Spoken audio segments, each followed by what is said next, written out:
ಎಲ್ಲರಿಗೂ ನಮಸ್ಕಾರ. ಎಜೆ ವ್ಲಾಗ್ಗೆ ಸ್ವಾಗತ. ಇದು ಫ್ರೈಡೆಯ ವ್ಲಾಗ್ ಆಗಿರುತ್ತೆ.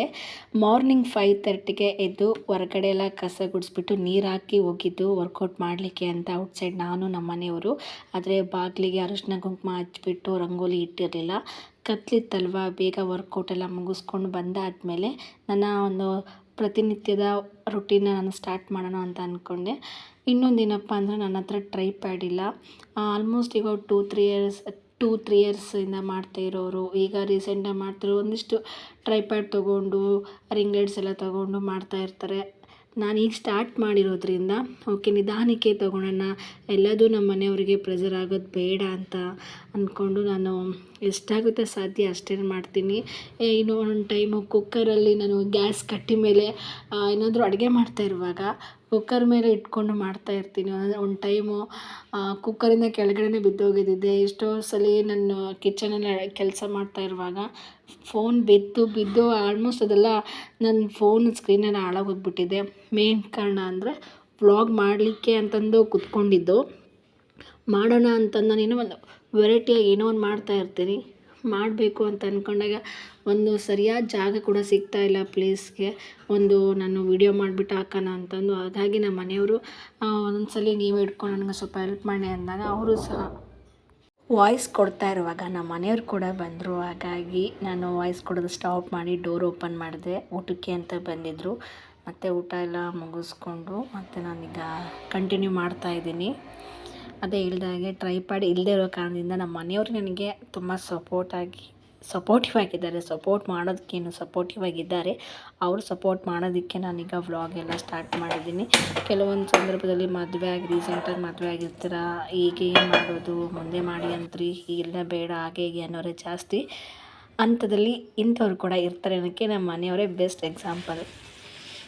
ನೋಡ್ತಾ ಇರ್ಬೋದು, ಮಧ್ಯಾಹ್ನದ ಊಟಕ್ಕೆ ರೆಡಿ ಮಾಡ್ತಾಯಿದ್ದೆ.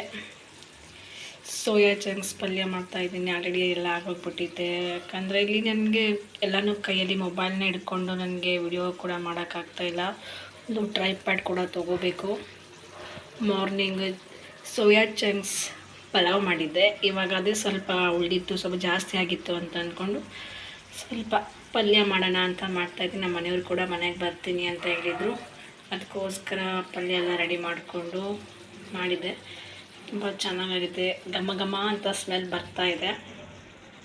ಸೋಯಾ ಚಂಕ್ಸ್ ಪಲ್ಯ ಮಾಡಿದ್ದು ತುಂಬಾ ಟೇಸ್ಟಿಯಾಗಿತ್ತು. ಮಾರ್ನಿಂಗ್ ನಾನು ಸೋಯಾ ಚಂಕ್ಸ್ ರೈಸ್ ಪಲಾವ್ ಮಾಡಿದ್ದೆ, ಈಗ ಪಲ್ಯ ಮಾಡಿದ್ದೆ, ಚಪಾತಿ, ರೈಸು, ಸಾಂಬಾರು. ಮತ್ತು ಅದೇ ರೀತಿಯಾಗಿ ಫೈನಲ್ ಊಟ ಎಲ್ಲ ಮುಗೀತು. ಸ್ವಲ್ಪ ಮಜ್ಜಿಗೆ ಮಾಡೋಣ ಅಂತಂದು ಗಟ್ಟಿ ಮೊಸರು ಬೇರೆ ಇತ್ತು, ಹಾಗಾಗಿ ಮಜ್ಜಿಗೆ ಮಾಡಲಿಕ್ಕೆ ಸ್ಟಾರ್ಟ್ ಮಾಡಿದ್ದೆ.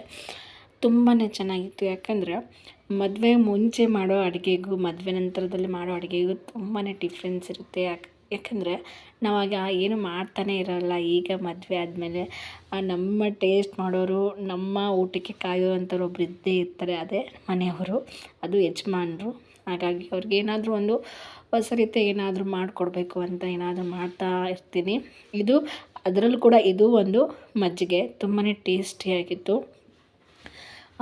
ಆಲ್ಮೋಸ್ಟ್ ಎಲ್ಲರಿಗೂ ಗೊತ್ತಿರುವಂಥದ್ದೇ ಮೊಸರನ್ನ ಮಜ್ಜಿಗೆ ಮಾಡಿಕೊಂಡು ಕೊತ್ತಂಬರಿ, ಜೀರಿಗೆ, ಉಪ್ಪು, ಈರುಳ್ಳಿ, ಹಸಿಮೆಣಸಿನ್ಕಾಯಿ, ಕರಿಬೇವು, ಕೊತ್ತಂಬರಿ ಇದನ್ನೆಲ್ಲ ಹಾಕ್ಬಿಟ್ಟು ನಾನು ಸ್ವಲ್ಪ ಕಡಿದ್ಬಿಟ್ಟು ಮಜ್ಜಿಗೆ ಮಾಡಿದೆ. ಎಷ್ಟು ಟೇಸ್ಟಿಯಾಗಿತ್ತು ಅಂದರೆ ಹಳ್ಳಿ ಕಡೆ ಮಾಡ್ತಾರಲ್ವ, ಸೇಮ್ ಅದೇ ರೀತಿಯಾಗಿತ್ತು.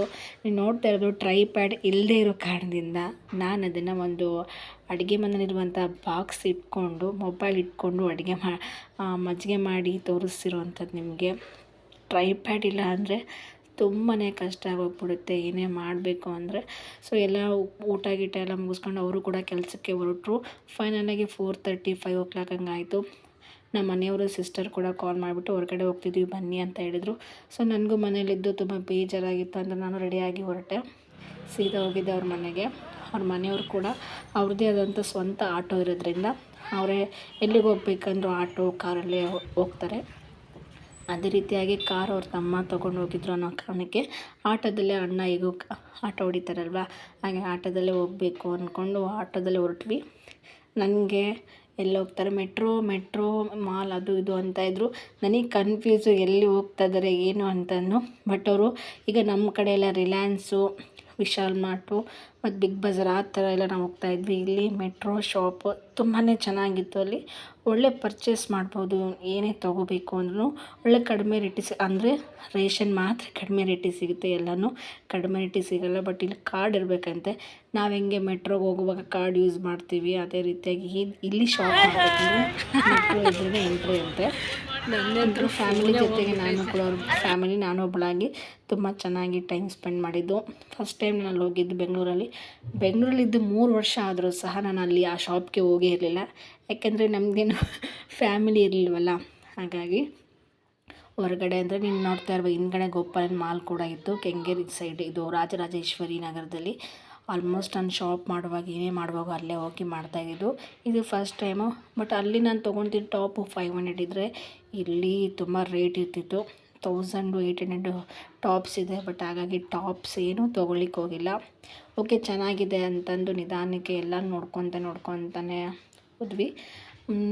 ಬಟ್ ನನಗೇನು ಅಷ್ಟು ರೇಟು ಅಷ್ಟು ಅಡ್ಜಸ್ಟೇಬಲ್ ಆಗಿಲ್ಲ. ತುಂಬಾ ರೇಟ್ ಅನ್ನಿಸ್ಬಿಡ್ತು.